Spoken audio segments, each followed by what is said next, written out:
In the tobacco fields of Colonial, Maryland, beneath the rolling hills of Anne Arundel County, lies a secret so disturbing that the Catholic Church has spent over 2 centuries trying to erase it from history.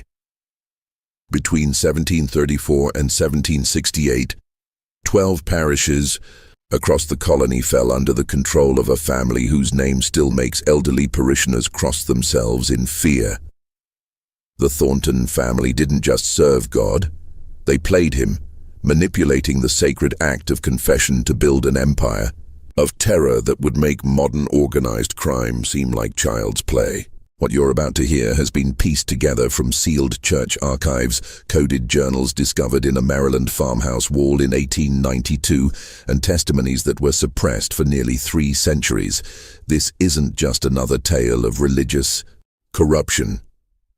This is the story of how 3 men used the confessional booth to control an entire colony through blackmail, poison, and the most twisted abuse of sacred trust ever documented in American history.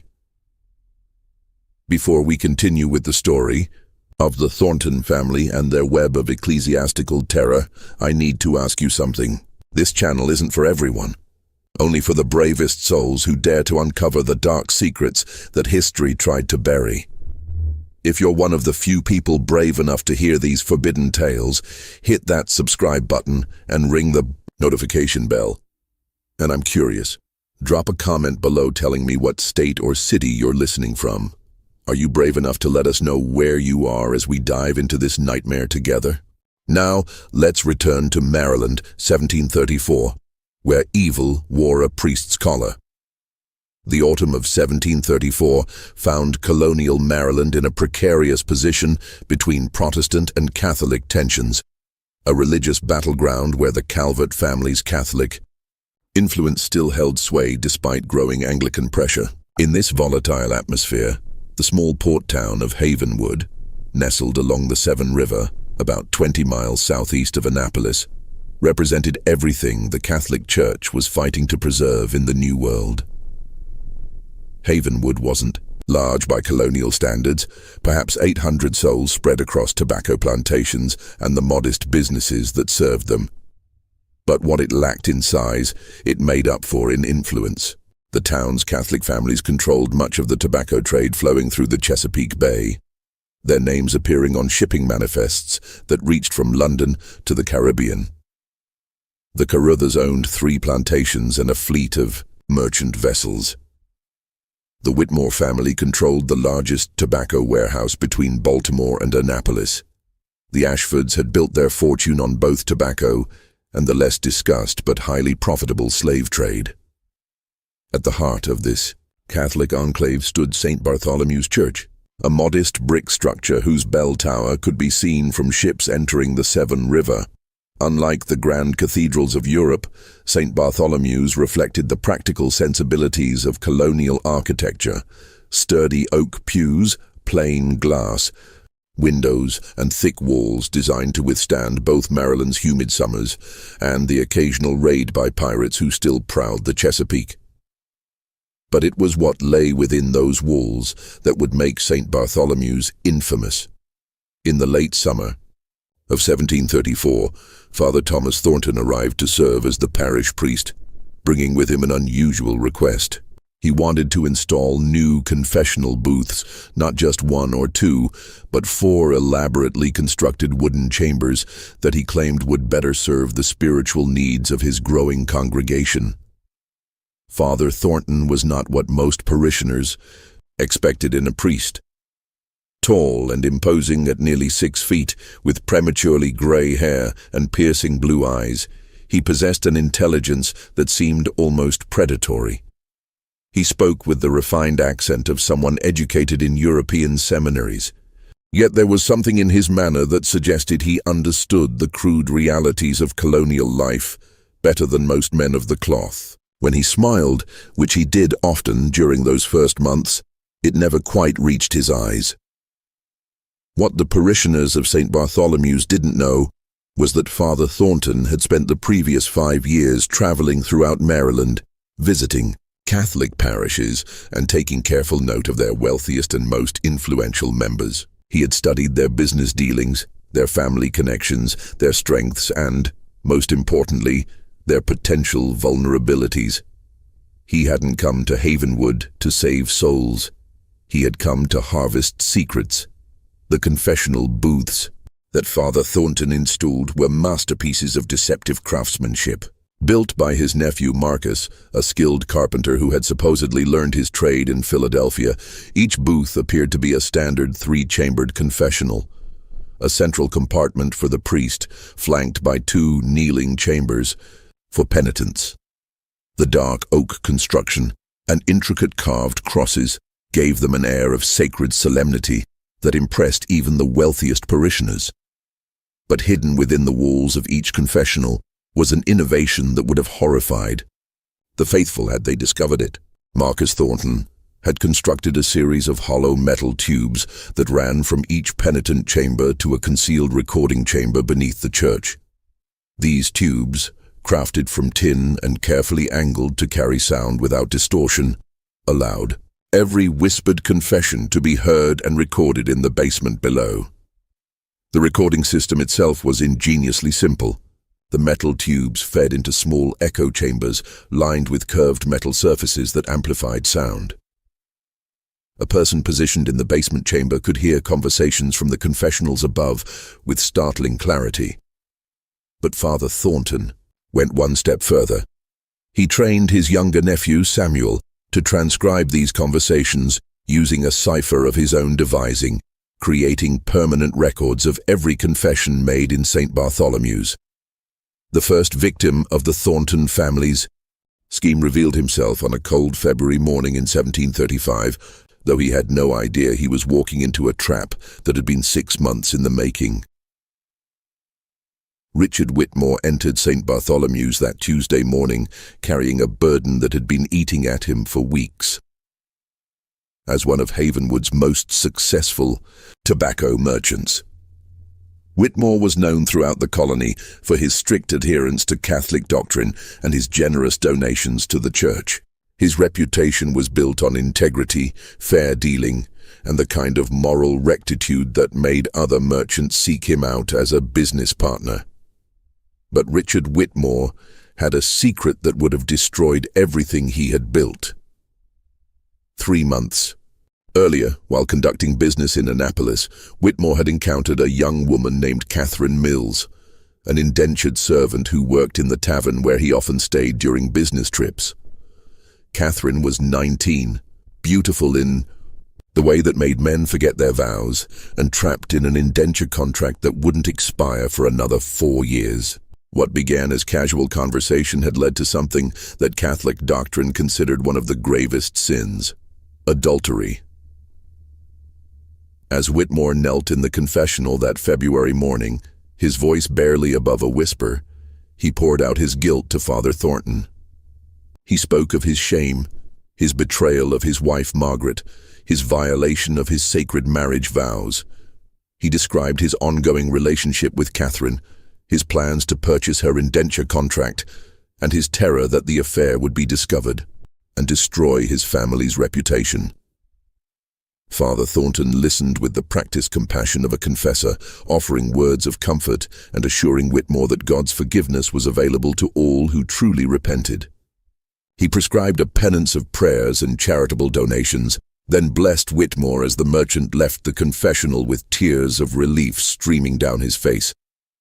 But in the basement, beneath St. Bartholomew's, Samuel Thornton had transcribed every word of Whitmore's confession, encoding it in the cipher his uncle had taught him.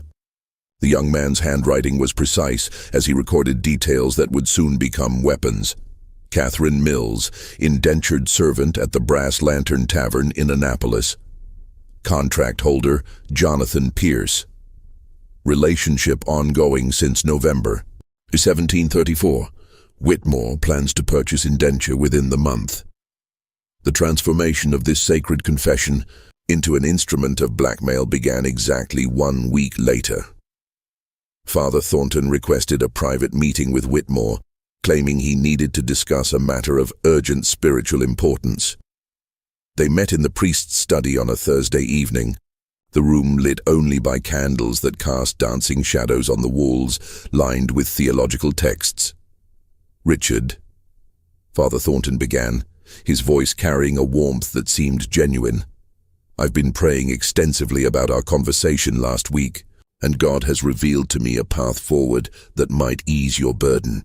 Whitmore leaned forward eagerly, his face reflecting hope that his spiritual advisor had found a solution to his moral crisis.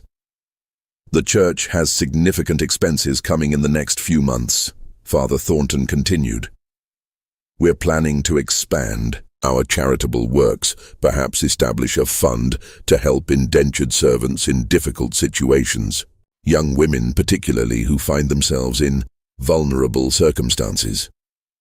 The priest's pause was perfectly calculated, allowing the implications to sink in before he continued. "I believe God is calling you to make a substantial contribution to this fund, perhaps £50 initially, with monthly donations of £10 thereafter.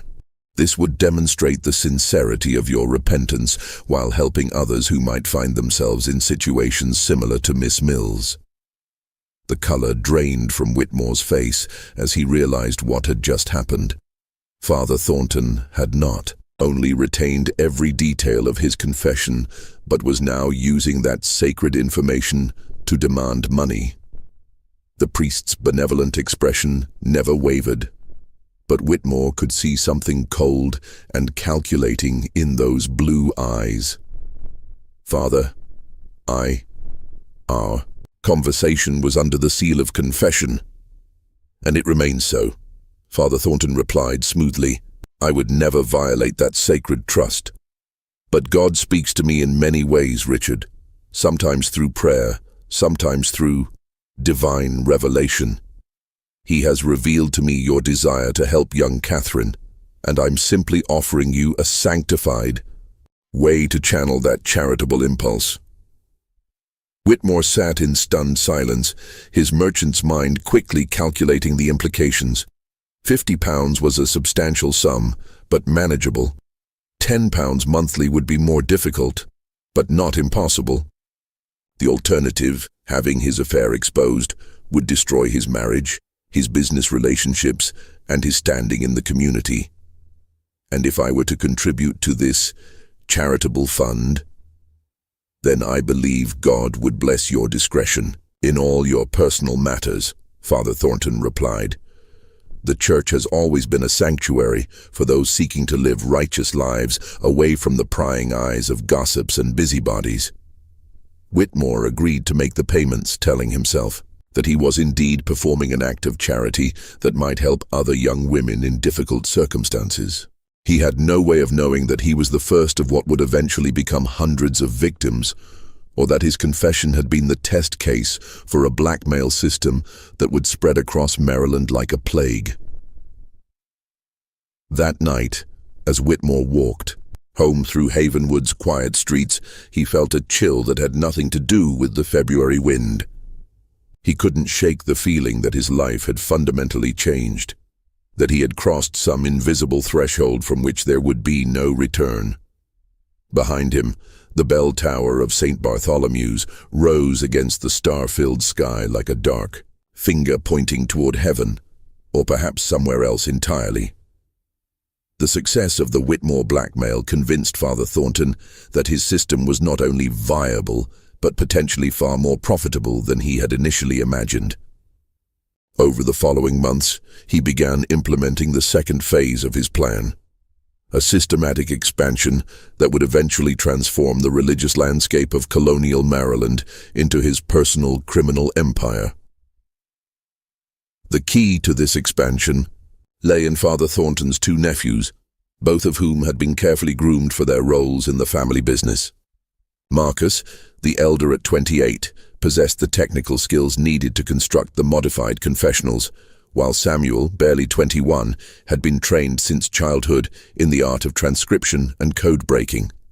But what made the Thornton scheme truly diabolical was that both young men were legitimately ordained priests, having completed their seminary education in Baltimore under their uncle's guidance and financial support.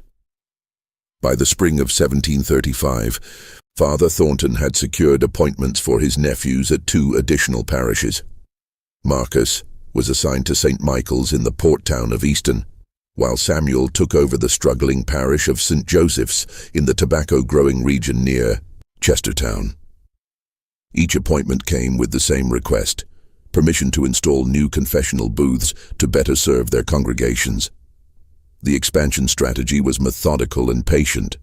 Rather than attempting to blackmail every parishioner who confessed a secret, the Thorntons focused on what they termed productive sins, transgressions committed by individuals with both the wealth to pay substantial sums and the social standing that made exposure genuinely devastating.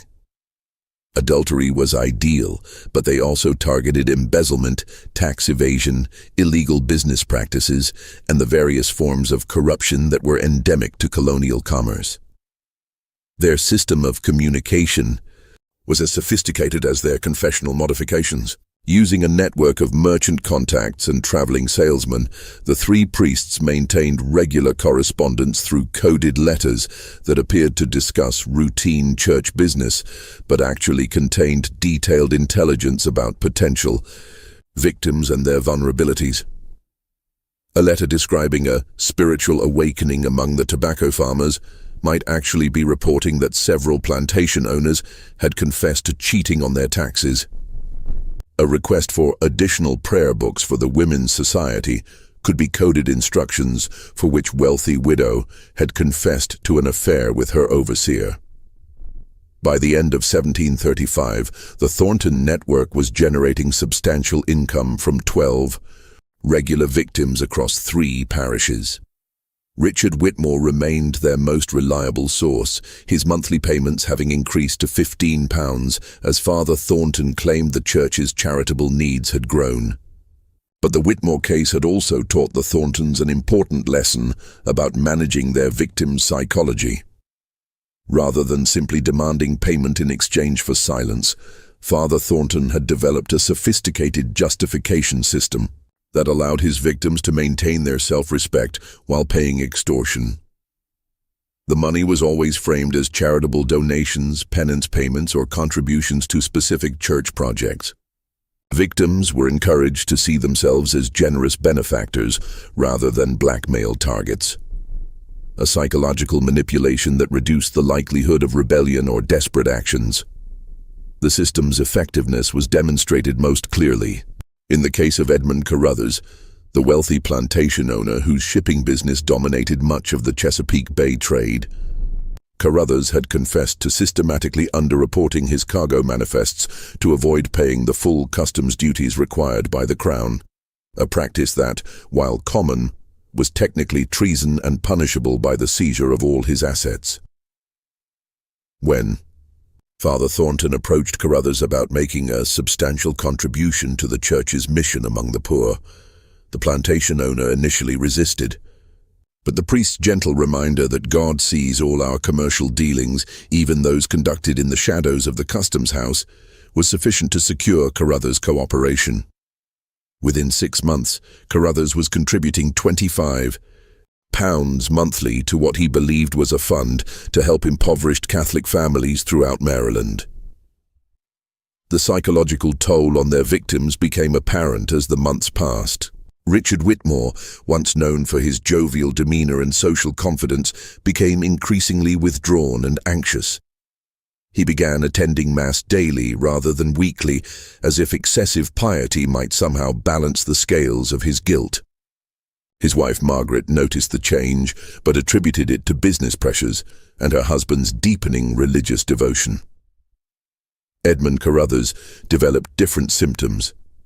Always a meticulous record keeper, he became obsessed with his business. Documents, spending hours each evening reviewing manifests and correspondence as if searching for evidence of some mistake or oversight. His slaves reported that he would sometimes wake in the middle of the night and insist on personally inspecting cargo loads that had already been checked multiple times. But the most disturbing transformation occurred in the parishes themselves. The Thornton priests had created an atmosphere of spiritual intensity that bordered on the fanatical. Their sermons focused heavily on themes of hidden sin, divine punishment, and the necessity of complete honesty before God. They encouraged frequent confession, sometimes suggesting that parishioners who went more than a week without confessing their sins were risking eternal damnation. This spiritual pressure created a feedback loop that fed directly into the blackmail system. Parishioners, terrified of harboring unconfessed sins, began confessing not only their major transgressions, but also minor indiscretions, inappropriate thoughts, and business dealings that might not have been entirely ethical. The Thorntons' confession records grew thick with intelligence about colonial Maryland's elite, creating a comprehensive database of secrets that would have been invaluable to any criminal organization. By early 1736, Father Thornton was ready to implement the third phase of his plan, a dramatic expansion that would extend his network throughout Maryland and potentially into neighboring colonies. He had identified 16 additional parishes where his methods could be implemented, and he had begun recruiting additional family members and trusted associates who could be trained to operate confession recording systems. But the expansion would require overcoming a significant obstacle. The Catholic Church's hierarchy in Baltimore had begun to notice the unusual construction projects being undertaken by the Thornton priests. Bishop Carroll had specifically questioned the need for such elaborate confessional installations in relatively small parishes, and there were rumors that he was considering conducting formal inspections of churches where new confessionals had been installed. The solution Father Thornton devised would prove to be both his greatest triumph and the beginning of his ultimate downfall. It involved a level of corruption so profound that it would eventually threaten the very foundations of Catholic authority in colonial Maryland, and it would require the Thorntons to cross a line from which there could be no return. The winter of 1736 brought an unexpected crisis that would test the Thornton network's resilience and reveal the true depths of their commitment to their criminal enterprise. A young woman named Isabella Ashford, daughter of one of Havenwood's most prominent Catholic families, had begun to suspect that something was fundamentally wrong with the confessions she was making at St. Bartholomew's. Isabella was 19, possessed of the kind of sharp intelligence that colonial society typically wasted on women but couldn't entirely suppress. She had been educated by private tutors, spoke fluent French and Latin, and had developed an almost scholarly interest in Catholic theology through her extensive reading of her father's religious texts. This education would prove to be Father Thornton's first serious miscalculation. The previous autumn, Isabella had confessed to Father Thornton that she had been secretly reading books that the Church considered inappropriate for unmarried women, specifically several philosophical treatises that questioned traditional religious authority. It was a minor transgression by colonial standards, but Father Thornton had recognized an opportunity to establish control over the Ashford family fortune. Within 2 weeks of her confession, Isabella noticed that Father Thornton had begun incorporating specific references to young women who contaminate their minds with dangerous ideas into his Sunday sermons.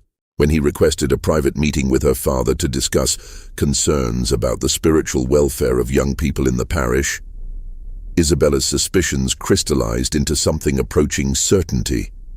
But Isabella Ashford was not content to simply suspect. She was determined to investigate. Using skills she had developed through years of scholarly research, Isabella began conducting a systematic analysis of Father Thornton's behavior patterns. She noted which parishioners were called for private meetings with the priest and attempted to correlate these meetings with their previous confessions. She paid attention to which families had suddenly increased their charitable donations to the church and tried to identify what they might have confessed that would inspire such generosity. Most importantly, Isabella began testing her theory through carefully controlled experiments. She confessed different fabricated sins to Father Thornton, claiming she had stolen small items from local merchants, pretending she had entertained improper thoughts about married men, even inventing a story about secretly reading Protestant religious texts borrowed from Anglican neighbors. In each case, Isabella watched carefully for signs that Father Thornton was using her confessions to manipulate her family's behavior. When she confessed to borrowing a silk handkerchief from Whitmore's general store, Father Thornton's next sermon included pointed references to those who take what doesn't belong to them, even in small matters. When she invented a romantic interest in a married tobacco merchant, the priest began counseling her father about the importance of finding Isabella a suitable husband before her natural feminine weaknesses led her into temptation. But the experiment that convinced Isabella she was dealing with something far more sinister involved a deliberate lie about her family's business practices. She confessed to Father Thornton that she had overheard her father discussing plans to avoid paying customs duties on a shipment of European goods by falsely declaring the cargo as religious materials exempt from taxation. This confession was pure fiction. Isabella's father was scrupulously honest in his business dealings, but within days, Father Thornton had requested a private meeting with James Ashford to discuss the spiritual implications of certain business practices that might compromise a man's standing before God. Isabella realized with growing horror that Father Thornton was systematically using sacred confessions to blackmail his parishioners, but her investigation also revealed something even more disturbing. The scope of the operation appeared to extend far beyond St. Bartholomew's parish. Through discreet inquiries among her social connections in Annapolis and Baltimore, Isabella discovered that several other Catholic parishes had recently installed elaborate new confessional booths. When she mentioned the names of the priests involved, Marcus and Samuel Thornton, a pattern began to emerge that suggested a coordinated criminal enterprise operating under the cover of religious authority. Armed with this intelligence, Isabella made a decision that would have been unthinkable for most colonial women. She decided to confront Father Thornton directly. She requested a private meeting under the pretense of seeking spiritual guidance about her upcoming engagement to Jonathan Pierce, a young merchant from Annapolis whom her parents had selected as a suitable husband. The meeting was scheduled for a Thursday evening in late February 1737 in Father Thornton's study adjacent to the church sanctuary. Father Thornton received Isabella with his usual display of paternal warmth, offering her tea and expressing his pleasure at her family's happiness about the engagement. But Isabella had not come for pleasantries. "Father Thornton," she began, her voice steady despite the gravity of what she was about to say, "I have reason to believe that you have been violating the sacred seal of confession for purposes of financial extortion." The priest's benevolent expression never wavered, but Isabella noticed a subtle change in his posture, a slight tensing that suggested her accusation had hit its mark. "My dear child," Father Thornton replied with gentle concern, "I fear that your upcoming marriage and the natural anxieties it brings may be causing you to have troubled thoughts. Perhaps we should discuss these concerns in the context of confession, where I can offer you proper spiritual guidance." "I have no intention of confessing anything to you," Isabella responded firmly. "Instead, I want you to explain why your sermons consistently reference the specific sins that parishioners have confessed to you privately. I want you to explain why families who confess certain types of transgressions subsequently receive requests for increased charitable donations. And I want you to explain the unusual construction of your confessional booths." Father Thornton's mask of benevolent concern finally slipped, revealing something cold and calculating beneath. When he spoke again, his voice carried a subtle threat that Isabella recognized as confirmation of her worst fears. "Miss Ashford, I fear you have developed some very dangerous ideas. The kind of ideas that could cause great distress to your family if they became widely known. Perhaps it would be wise for you to focus on preparing for your marriage and leave theological matters to those with proper training." Isabella stood to leave, but Father Thornton's next words stopped her at the door. I trust that this conversation will remain between us. Your family has such a sterling reputation in this community. It would be tragic if that reputation were to be damaged by unfounded accusations against a servant of God. As Isabella walked home through Havenwood's dark streets, she realized that she had not only confirmed her suspicions about Father Thornton's criminal activities, but had also made herself a target. The priest's final words had been a clear threat: cooperate with his schemes or face consequences that could destroy her family's social standing. But Isabella Ashford had not spent years studying philosophy and theology, only to be intimidated by a corrupt priest. She had a plan that would either expose the Thornton network or result in her own destruction, and she was prepared to accept either outcome in service of justice. Isabella's plan required resources, allies, and a level of discretion that would challenge even her considerable intelligence. She had identified the crime, confirmed the method, and confronted one of the perpetrators. Now she needed proof that would convince the Catholic Church's hierarchy to take action against the Thornton network. And she needed that proof before Father Thornton could implement whatever retaliation he was planning. The key to gathering evidence lay in gaining access to the basement chamber beneath St. Bartholomew's, where she suspected the confession recording system was located. Isabella had studied the church's architecture during years of regular attendance, and she had noticed several anomalies that now took on sinister significance. A door in the basement that was always kept locked, unusual acoustic properties in the nave that suggested hidden chambers, and the fact that Father Thornton often disappeared for extended periods during times when no services were scheduled. Her opportunity came during the annual Lenten retreat in March 1737, when most of the parish would be attending special services at the cathedral in Annapolis. Father Thornton had announced that St. Bartholomew's would be closed for cleaning and maintenance during the 3-day retreat, providing Isabella with the access she needed to conduct her investigation. But first, she needed to neutralize the risk that Father Thornton might discover her activities and implement his threatened retaliation against her family. Isabella's solution demonstrated the kind of strategic thinking that would have impressed military commanders of the era. She composed a detailed letter documenting her suspicions about the Thornton network, including specific examples of correlations between confessions and subsequent sermons, the unusual construction of the confessional booths, and Father Thornton's implicit threats during their private meeting. She made multiple copies of this letter and arranged for them to be delivered to Bishop Carroll in Baltimore, the governor of Maryland, and her cousin Thomas Ashford, who served as a magistrate in Annapolis, in the event that anything should happen to her.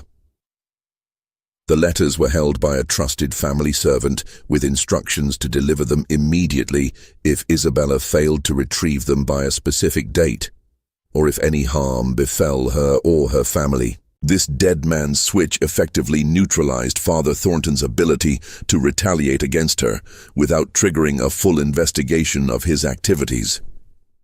With this protection in place, Isabella proceeded with her infiltration of St. Bartholomew's basement during the second night of the Lenten retreat. She had obtained keys to the church through her friendship with Margaret Whitmore, who served as the church's volunteer caretaker and had access to the building for cleaning purposes. What Isabella discovered in the basement exceeded even her worst expectations. The locked chamber beneath the confessional area had been converted into an elaborate intelligence-gathering operation. The walls were lined with metal tubes that fed sound from the confessionals above, and a sophisticated system of curved metal reflectors amplified conversations to crystal clarity. But most damning were the hundreds of coded documents that filled several wooden cabinets, transcripts of confessions dating back nearly 3 years, organized by parish and cross-referenced by the names of the confessors. Isabella spent several hours examining these documents, her horror growing as she realized the scope of the Thornton network's activities. The files contained not only transcripts of confessions, but also detailed profiles of victims, records of blackmail payments, and correspondence between the three Thornton priests discussing the expansion of their operation to additional parishes throughout Maryland and into Virginia. One file, marked with symbols she didn't recognize, contained what appeared to be a list of parishioners who had somehow become problematic for the network. Isabella's blood ran cold as she realized that several of these individuals had died under mysterious circumstances over the past 2 years. Deaths that had been attributed to natural causes, but which the coded document suggested might have been something else entirely. But the most disturbing discovery was a detailed plan for what the Thorntons called their final solution, a systematic expansion of their blackmail network that would eventually encompass every Catholic parish in the Chesapeake region, creating a criminal enterprise capable of controlling the economic and political life of the entire colony. As Isabella carefully photographed key documents using a camera obscura technique she had learned from her scientific studies, she heard sounds from the main floor of the church that made her blood freeze. Father Thornton had returned early from the retreat, and she could hear his footsteps moving purposefully toward the basement stairs. Isabella barely had time to extinguish her candle and hide behind one of the filing cabinets before Father Thornton entered the chamber. Through a gap between the cabinets, she watched as the priest moved with the familiarity of long practice, checking the recording tubes and examining recent transcript files. But then he did something that confirmed Isabella's worst fears about the Thornton network's methods. From a locked drawer in one of the cabinets, Father Thornton withdrew a small glass vial containing a white powder. Isabella watched in horror as he carefully measured a portion of the powder into a separate container, then sealed both vials and returned them to their hiding place. Even in the dim candlelight, Isabella recognized the substance from her studies of chemistry and medicine: arsenic, the poison that had become known as inheritance powder, for its effectiveness in removing inconvenient relatives. Father Thornton spent nearly an hour in the basement chamber, reviewing files and making notes in his coded journal. When he finally left, locking the chamber door behind him, Isabella remained hidden for another hour before daring to emerge from her concealment. Her investigation had not only confirmed the existence of the blackmail network, but had revealed something far more sinister. The Thorntons were prepared to commit murder to protect their criminal enterprise. The following morning, Isabella retrieved her letters from the servant and added additional pages documenting her basement discoveries, including detailed descriptions of the poison she had witnessed Father Thornton handling. She then faced a terrible decision. Should she wait to gather additional evidence that might ensure the Thorntons' conviction, or should she trigger the investigation immediately to prevent potential murders? The decision was made for her when she learned that Richard Whitmore had fallen violently ill after taking communion at Sunday Mass, exhibiting symptoms that perfectly matched arsenic poisoning. As Whitmore lay dying in his home, attended by a physician who attributed his condition to a sudden fever of unknown origin, Isabella realized that the Thornton network had begun eliminating witnesses who might pose a threat to their operation. She had less than 24 hours to expose the conspiracy before more victims joined Whitmore in the grave. But the Thorntons had been operating their network for nearly 3 years, and they had contingency plans that Isabella was only beginning to understand. When she awoke the next morning to find 2 men watching her house from across the street, she realized that her own life was now in immediate danger. The final confrontation between Isabella Ashford and the Thornton network would test not only her courage and intelligence, but also her willingness to sacrifice everything, including her own life, to prevent a criminal conspiracy from achieving complete control over colonial Maryland's Catholic population. The morning of March 15th, 1737, dawned grey and cold over Havenwood, with a fog rolling in from the Chesapeake Bay that seemed to muffle sound and blur the boundaries between earth and sky. Isabella Ashford stood at her bedroom window watching the 2 men who had maintained their surveillance of her house throughout the night. their breath visible in the cold air as they pretended to engage in casual conversation while never taking their eyes off the Ashford residence. Richard Whitmore had died during the night, his final hours marked by the agonizing symptoms of arsenic poisoning that the local physician, Dr. Benjamin Crawford, had misdiagnosed as putrid fever. Isabella knew that Whitmore's death was both a message and a declaration of war. The Thorntons were prepared to kill anyone who threatened their operation, and she would be next, unless she acted immediately. But Isabella had spent the sleepless night preparing for this confrontation, and she had devised a plan that would either destroy the Thornton network or expose their crimes so publicly that even their deaths couldn't silence the truth. The key to her plan lay in exploiting the one weakness she had identified in their operation: their arrogance and their absolute confidence that colonial society would never believe accusations made by a young woman against respected priests. 8 o'clock that morning, Isabella walked calmly out of her house and directly toward the two men who had been watching her. Their surprise at her bold approach gave her the few seconds she needed to speak before they could react.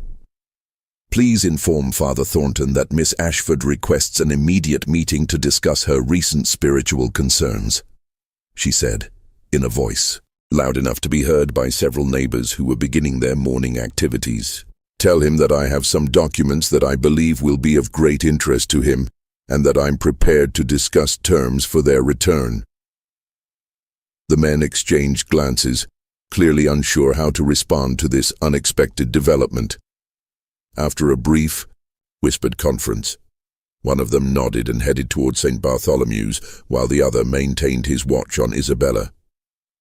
Father Thornton's response came within the hour. He would meet with Isabella at 2 o'clock that afternoon in the church sanctuary, ostensibly to provide spiritual counseling for her grief over Richard Whitmore's death. The meeting location was perfect for Isabella's purposes.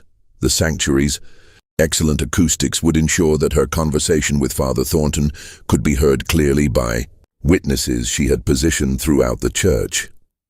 Those witnesses included her cousin Thomas Ashford, the magistrate from Annapolis, who had arrived that morning in response to Isabella's urgent message; Dr. Benjamin Crawford, who was still puzzled by the unusual symptoms he had observed in Richard Whitmore; and Margaret Whitmore, who had agreed to help Isabella despite her own grief because she suspected that her husband's death was connected to his mysterious monthly payments to the church. But Isabella's most important witness was Bishop Carroll himself, who had traveled from Baltimore after receiving Isabella's detailed letter about the Thornton network.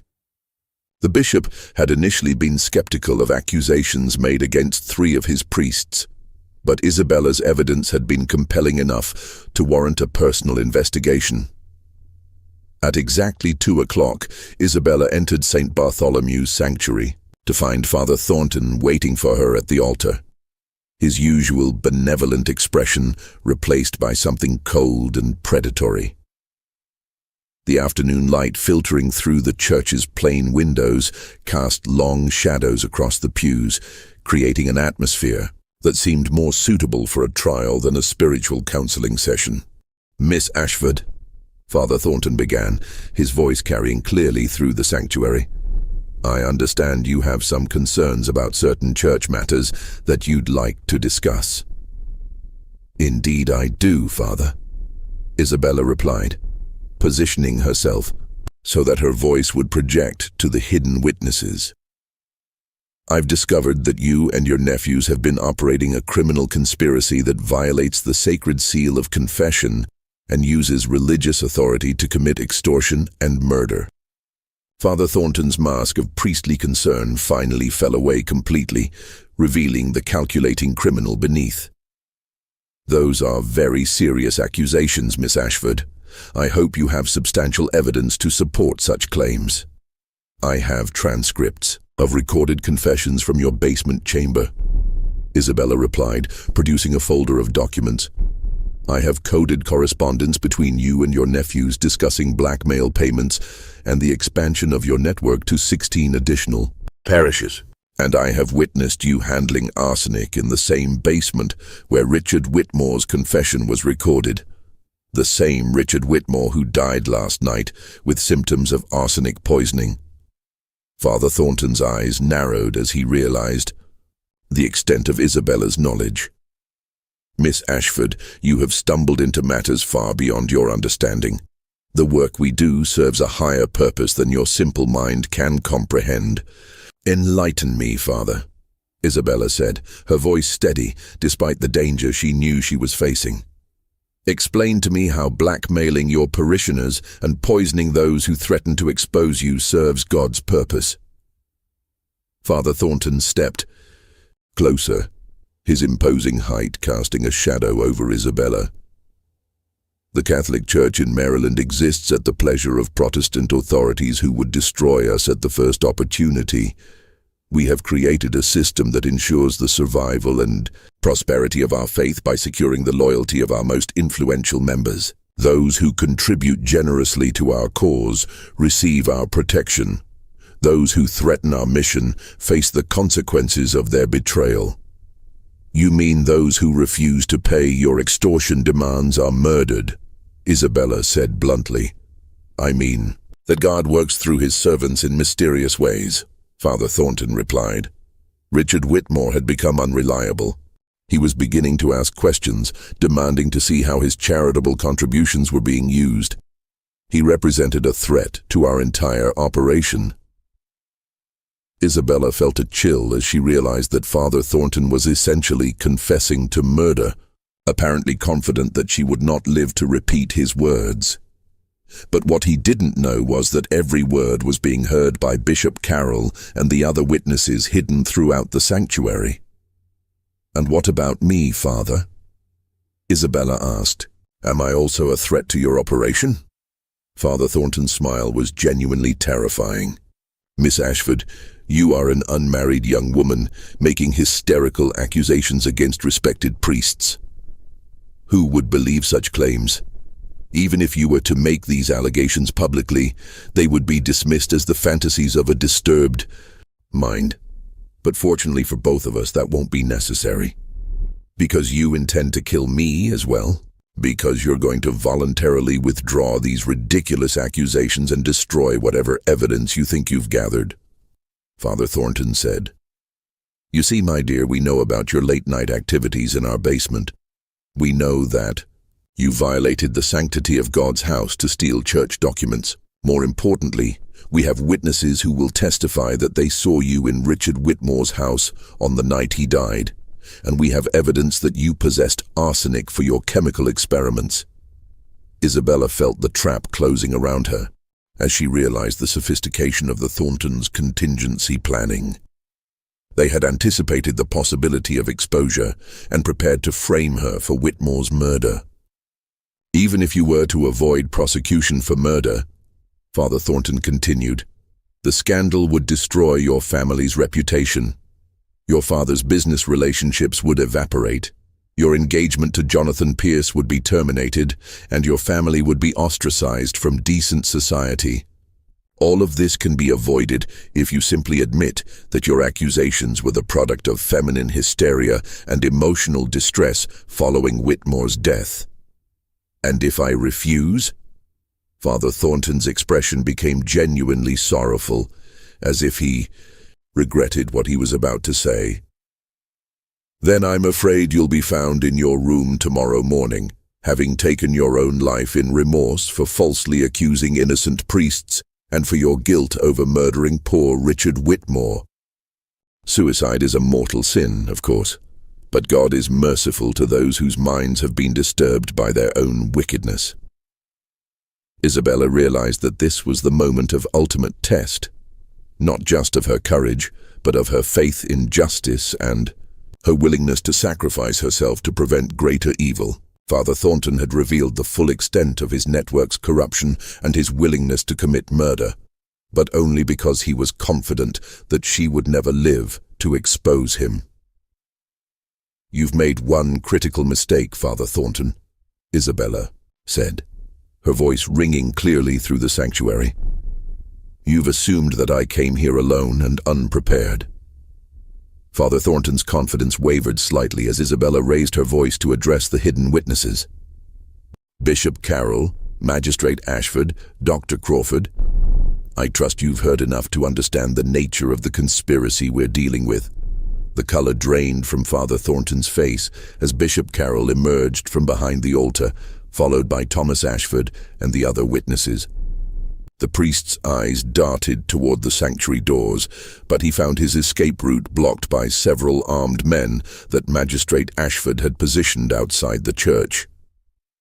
Thomas Thornton, Bishop Carroll said, his voice heavy with authority and disgust. By the power vested in me by the Holy Catholic Church, I hereby strip you of your priesthood and excommunicate you for crimes against the faithful. Magistrate Ashford, this man is now in your custody. But Father Thornton's surrender was not as complete as it appeared. As Thomas Ashford stepped forward with shackles, the defrocked priest suddenly lunged toward a cabinet near the altar where Isabella realized he must have hidden a weapon. The final moments of the confrontation would test not only Isabella's courage, but also her willingness to use lethal force to prevent a murderer from escaping justice. The sound of the pistol shot echoed through St. Bartholomew's sanctuary like a thunderclap, followed by a silence so profound that Isabella could hear her own heartbeat. Father Thornton lay motionless on the floor before the altar, the small knife he had drawn from the cabinet glittering in the afternoon light beside his outstretched hand. Magistrate Ashford lowered his smoking pistol, his face grim as he examined the body. He chose his own judgment, the magistrate said quietly. God help his soul. The investigation that followed Father Thornton's death revealed the full scope of the criminal conspiracy that had operated under the cover of religious authority for nearly 4 years. When Magistrate Ashford's men searched the basement chambers beneath St. Bartholomew's, St. Michael's and St. Joseph's, they discovered extensive evidence of the blackmail network that had systematically exploited the sacred trust of confession to extort money from hundreds of victims. The coded documents recovered from the 3 churches painted a picture of criminal organization that rivaled anything known to colonial law enforcement. The Thornton network had collected detailed intelligence on over 2,000 families across Maryland, maintaining files that cataloged their business dealings, personal relationships, financial vulnerabilities, and most intimate secrets. The scope of their operation had extended far beyond simple blackmail to include systematic tax evasion, customs fraud, and what appeared to be at least 7 murders disguised as natural deaths. Marcus and Samuel Thornton were arrested at their respective parishes as they attempted to destroy evidence of their involvement in the conspiracy. Both men initially claimed ignorance of their uncle's criminal activities, insisting that they had believed themselves to be participating in legitimate church intelligence gathering designed to better serve their parishioners' spiritual needs. But the coded correspondence recovered from their churches told a different story, revealing their active participation in planning blackmail operations and their knowledge of the murders committed to protect the network. The trials of the Thornton nephews became a sensation throughout colonial Maryland, drawing observers from as far away as Philadelphia and Charleston. The proceedings revealed not only the mechanics of the blackmail operation, but also the extent to which the network had penetrated colonial society. Testimony from victims revealed that the Thorntons had systematically targeted the wealthiest and most influential Catholic families in the region, using their confessions to manipulate everything from business deals to political appointments. Dr. Benjamin Crawford's testimony proved particularly damning when he revealed that he had treated 4 other patients over the past 2 years who had exhibited symptoms similar to Richard Whitmore's final illness. All 4 had been regular contributors to their parish churches, and all had died after what their families described as periods of increased anxiety about their spiritual well-being. Exhumation and examination of these bodies revealed traces of arsenic in concentrations that confirmed they had been systematically poisoned. The psychological impact on the Catholic community of Maryland was devastating. The revelation that 3 priests had violated the sacred seal of confession to commit extortion and murder shattered the trust that bound the religious community together. Many families stopped attending Mass altogether, while others demanded that Bishop Carroll implement new safeguards to prevent similar abuses of religious authority. The economic consequences were equally severe. The Thornton network's blackmail operation had generated an estimated £12,000 over 4 years, a fortune by colonial standards, much of which had been used to purchase property and investments throughout the Chesapeake region. The recovery and redistribution of these ill-gotten gains became a complex legal process that continued for nearly a decade after the trials concluded. Isabella Ashford's role in exposing the conspiracy made her both a celebrated figure and a controversial one.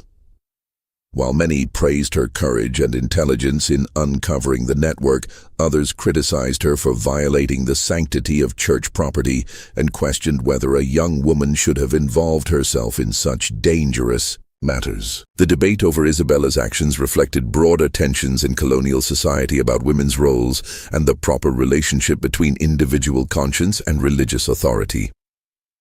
The long-term consequences of the Thornton affair extended far beyond Maryland's Catholic community. The scandal contributed to growing Protestant suspicions about Catholic loyalty and provided ammunition for those who argued that Catholics could not be trusted with positions of authority in colonial society. These tensions would persist well into the Revolutionary period and beyond, influencing debates about religious freedom and the separation of church and state. Bishop Carroll implemented extensive reforms designed to prevent similar abuses, including mandatory inspections of all church construction projects, regular rotation of priests between parishes, and new procedures for monitoring church finances. But the deeper question of how to prevent the abuse of religious authority while maintaining the effectiveness of pastoral care remained unresolved.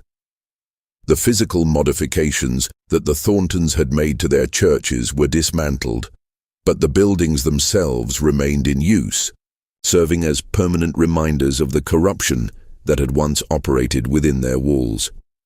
St. Bartholomew's continued to serve the Havenwood community, though many parishioners reported feeling uncomfortable during confession for years after. The scandal broke. Marcus Thornton was executed in the spring of 1738, having been convicted of conspiracy to commit murder and multiple counts of extortion. Samuel Thornton received a life sentence in recognition of his younger age and apparently lesser role in the planning of the murders, though he died in prison less than 2 years later under circumstances that some observers found suspicious. The broader implications of the Thornton conspiracy continued to resonate throughout colonial American society for decades after the trials concluded. The case became a touchstone for discussions about religious freedom, the accountability of clergy, and the proper relationship between church and state. Legal scholars cited the Thornton precedent in debates about the limits of religious privilege and the circumstances under which secular authorities could intervene in church affairs. Isabella Ashford married Jonathan Pierce as planned, though the wedding was delayed for nearly a year while the trials proceeded and their aftermath was resolved.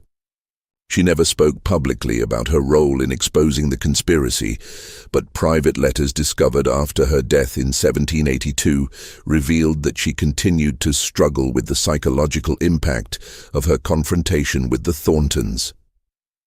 In one letter to her cousin, written in 1745, she reflected on the price of justice.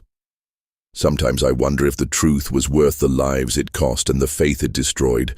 But then I remember Richard Whitmore's final agony, and I know that some evils must be confronted regardless of the consequences. The story of the Thornton family's criminal conspiracy serves as a reminder that corruption can flourish even within institutions that society holds most sacred, and that the price of justice often falls most heavily on those who have the courage to speak truth to power. In the tobacco fields of colonial Maryland, beneath the shadow of St. Bartholomew's bell tower, The legacy of that courage endures as a testament to the belief that no authority, religious or secular, is beyond accountability when it betrays the trust of those it claims to serve.